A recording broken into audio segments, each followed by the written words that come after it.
Alright guys, today we're here to do my first impressions on the Galaxy Z Fold4.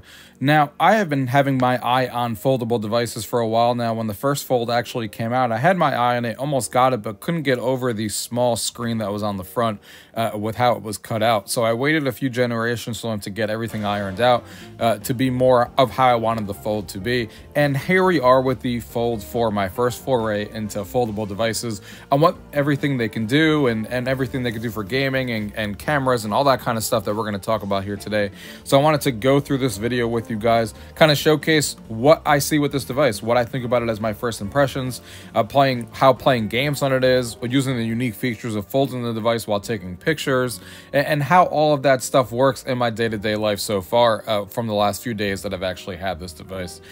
This is something that I've been wanting to do for a while, so I'm really excited. So let's go ahead and get into the video.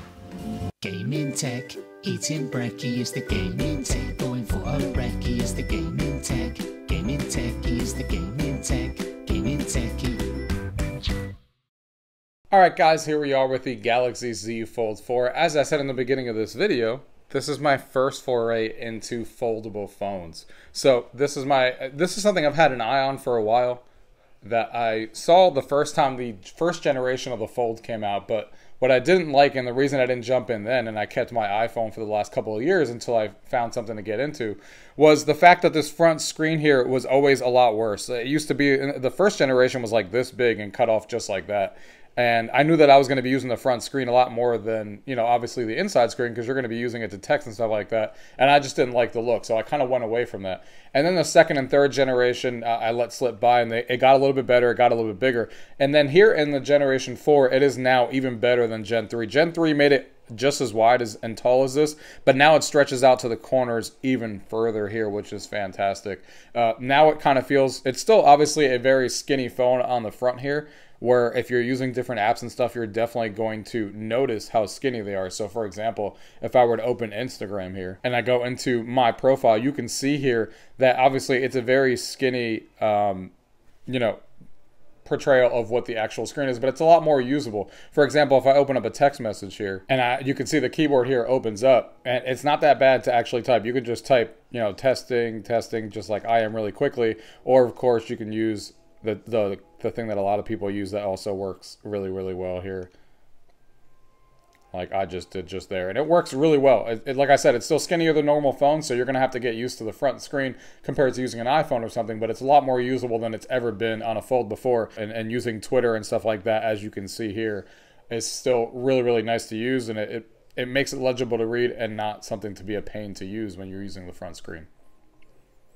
But of course, what we're here for is the inside of the screen, and that is what really caught me by surprise. As somebody who's never used a Fold before, and how big the screen is, when you actually open this up, it is a gigantic screen, as you guys can see here. I mean, this thing is obviously massive, being over 7 inches tall, and the front screen being 6.2, and this in here being almost an 8-inch screen. Once it's folded like this, this thing is definitely massive, and you can see all my apps that I have here. You can see using a web browser is obviously really nice, how everything looks here and how big everything is and stuff like that. You can see I was searching Jackbox Party Pack 9, that's coming out soon. And yeah, it's a fantastic device to use with how big this screen is. And most of the apps do a pretty good job of kind of using it, but not every app does. So for example, if I were to open up TikTok on this large screen here, and I'm just lowering the volume here because I don't want to get like any copyright strikes or anything, depending on what music is playing. But if I were to hit the settings icon here, you can see that what's cool is that you can kind of just scroll through TikTok and stuff, and you can still have the comments kind of show up on the right. So it kind of uses the interface pretty well, because now you get to actually scroll through all the different videos and not have to click the comments button, because they'll just kind of appear and you can interact with it right away. But obviously not every app works perfectly with it. So for example, if I were to open up Instagram on this screen, you can see that you can move and shift it around, but it's not taking up the full screen. You can force it to take full screen by hitting this button right here, and then it brings you to this menu, and you can kind of tell it to go full screen if you want to. And if I do that here, and I go back and I open up Instagram, it will take up full screen, but this obviously looks a little awkward with it being this big. I kind of like it the other direction, because this just makes the pictures blown up and look a little weird, so I actually like it the other way and prefer it the other way. But it is an option to make any app you want full screen, but if they're not optimized for it, you may find some apps that are a little bit weird. But what is really cool is, of course, the multitasking on this device, considering how big this thing is. So if I show you an example here of something that I can actually do, if I have Instagram open here, you can see that there's a bottom taskbar here at the bottom. That's another new feature that came to this device, but it should be rolled out to the other devices as well in a future update. But now you can multitask really easy, so you can kind of just go back and forth, hit different things that you want to do, go back, and it makes multitasking really easy. But what you can also do, besides just going back to the previous apps that you use, so if I were to reopen up Instagram here, and then I went to TikTok here and multitasking, I can kind of just drag this over.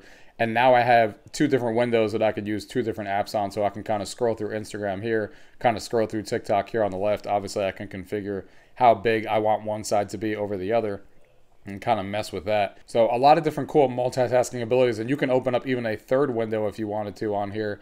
So if I were to just drag the camera out for whatever reason, you can have three apps kind of working simultaneously at the same time, and even open up a fourth on top of it if you really wanted to. Like that, where you kind of have a window that's sitting on top of all the rest of them. So technically 4 apps all at once, and you can kind of just move around and put wherever you want while the other one is working. So multitasking is definitely king on a device like this. It works extremely well, and it's a lot of fun to use. Like I said, most of the apps do a pretty good job of focusing on the screen. Like, for example, Sync is what I use for Reddit. That works and has a nice tablet interface. Since this is, remember, this operating system that's running on this phone for the first time is running tablet OS. So it's running 12L of Android, which is technically a tablet operating system, which is actually really cool. So the apps that are designed with the tablet in mind will definitely do well, but unfortunately with Android, not every app does, but most of them do a pretty good job of doing it. And then you can force some apps and kind of play with it, or multitask too on the side like I just showed you, so you can get the best fit for you. But yeah, working on a device this large like this has been really fun to use. But of course, one of the things we got to talk about that makes a device this large to use that I've been having a lot of fun with is, of course, gaming. So if I were to open up a game here, this is my game launcher here. As you can see here, games on this device are obviously really, really cool. And most of the games that I've tried so far have looked great on the screen. So for example, if I were to open up Asphalt here, you can see I'm holding the device like this, but most of the games are going to make you hold it in this orientation because that's the way the games are designed. And you can see how large the screen actually is when you're playing a game. So let me higher up the volume here a little bit so you guys can hear it. And you can see here that if we go ahead and just click on a play here, just so you guys can see what the graphics are like. The graphics, of course, on here are running the latest Snapdragon, so the graphics are fantastic. Everything runs really, really smooth, as you would expect for a device that just came out with the latest Snapdragon. So let's go ahead and get into a race. So you can see how great this screen looks. It looks fantastic. The colors really pop off the screen. Of course, it's an HDR display as well when you're watching content, which we'll see here after this. But yeah, you can see how fantastic these graphics look. I mean, look at that with the water, with everything there. I mean, Asphalt has always been a fantastic game to kind of show things off. But this just kind of takes it up a notch of how well it performs and how good it actually looks.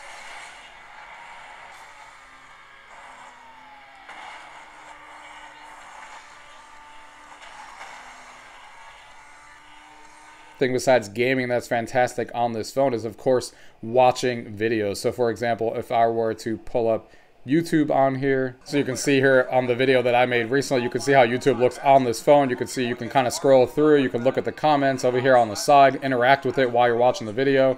You can of course make it full screen, and this is how it looks. You of course get the black bars on the bottom and left, but it's still a much larger screen real estate than you would get on most other phones. If you look at it in this orientation here, then obviously you have even more black bars, so theoretically you would want to hold it like this, so then you get less black bars. But that's of course your preference if you get it. One of the other things that's really cool about a device like this, while you're watching a video, is if I were to make this full screen again, and I kind of just put this down, and I kind of just lift it up a little bit, now you can actually watch the video on the top, and then you can kind of interact with the bottom, which is really, really cool as well, as you guys can see here. That's kind of what makes the Fold really cool, is it has abilities to do things like this, where you can kind of fold the device and use apps that are designed really well, like YouTube is, where you can kind of like play with the comments and kind of answer people here at the bottom, but then still be watching the video on top.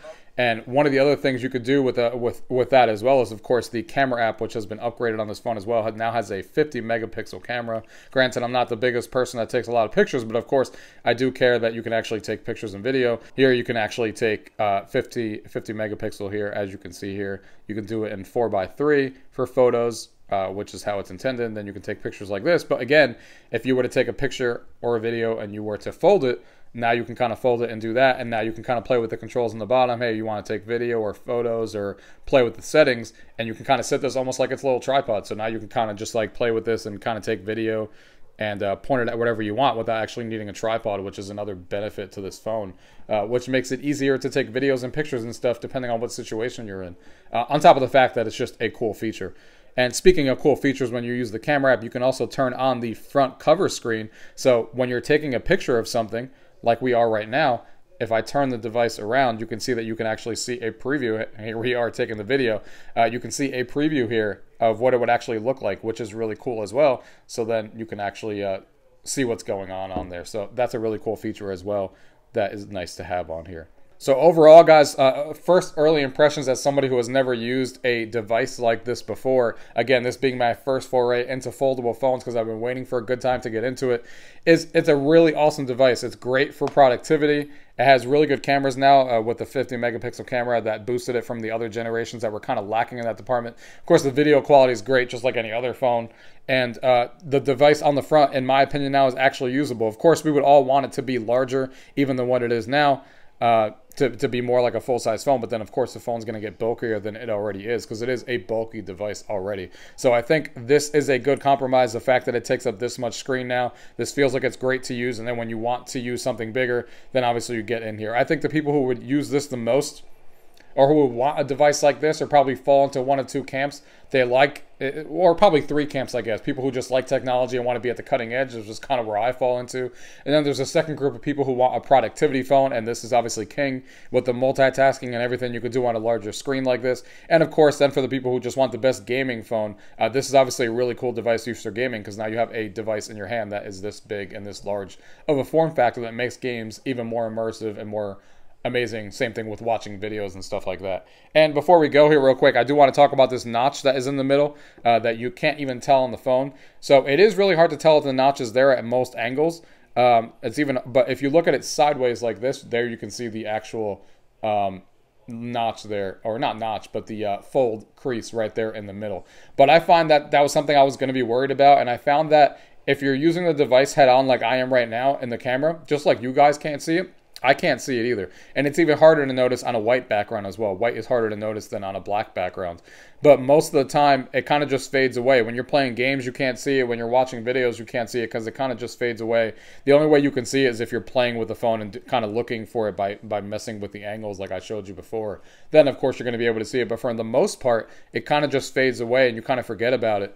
And it kind of just fades into the background most of the time, with only small occasions depending on what's on the background and what color's on there, really making it actually show up. Of course, you'll feel it if you're scrolling through something. That's why I usually hold my phone in this orientation, because if I'm scrolling through something, the crease isn't here. But when you're holding it like this is why I use the games and media on here. If you obviously pass your finger through here, you'll feel the crease. So usually when I'm scrolling through Twitter and stuff like that, I have the orientation this way. That way I don't feel the crease when I'm scrolling. And then if I'm playing a game or something, I hold it in this orientation, and the controls for the games are usually down here, so you're not going to feel the crease that way either. So it kind of just eliminates both of those issues like that. So like I said, so far I'm really impressed with the phone. I'm having a fun time with my first foldable experience. Wanted to give you guys just some early impressions on somebody who's obviously using this phone, coming from somebody who just wanted to be at the cutting edge and seeing what the foldable phones are like. And of course, coming from a gaming perspective, because that's obviously what I do on my phone, is social and obviously gaming on my phone. And so far, that has been a fantastic experience on the phone. You'll see a couple more videos from me on this phone. I'll be doing a what's on my Samsung Galaxy Z Fold once I get my home screens more set up and everything is ready to go. I may do a separate gaming one. If you guys want to see like a gaming related specific video where it's just all about games, let me know in the comments and I'll do a video where it's just showing off all the different games running, and let me know what games you want to see running on this phone. But other than that, guys, if you guys have any questions, as usual, leave it down below. If not, thank you guys for watching. Till next time.